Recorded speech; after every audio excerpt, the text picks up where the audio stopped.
అందరికీ శుభోదయం. నా పేరు రంజిత్ రే. నేను కేవీ పాఠశాలలో 8వ తరగతి చదువుతున్న విద్యార్థిని. ఈరోజు ఛందస్సు అంటే ఏంటో తెలుసుకుందాం.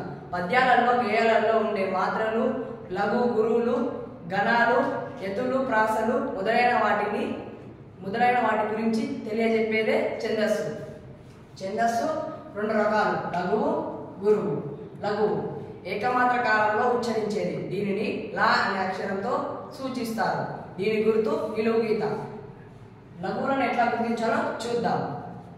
దీర్ఘాక్షరాలు కానివి: ఆ, ఈ, ఏ, ఓ, క. దీర్ఘమైన ద్విత్వాక్షరాలు: క, చ, మ, ర, ల. దీర్ఘమైన సంయుక్తాక్షరాలు: జ్ఞ, జ్ఞ, మ్య, చ్య, త్య. గురువు రెండు మాత్ర కాలంలో ఉచ్చరించేది. దీనిని గా అనే అక్షరంతో సూచిస్తారు. దీని గుర్తు యు. గురువులను ఎట్లా గుర్తించాలో చూద్దాం. దీర్ఘాక్షరాలు ఉదాహరణ: ఆ, ఈ, ఉ, ఏ, ఓ. అయ్యవులతో కూడిన హల్లులు: కై, గై, పై, రౌ.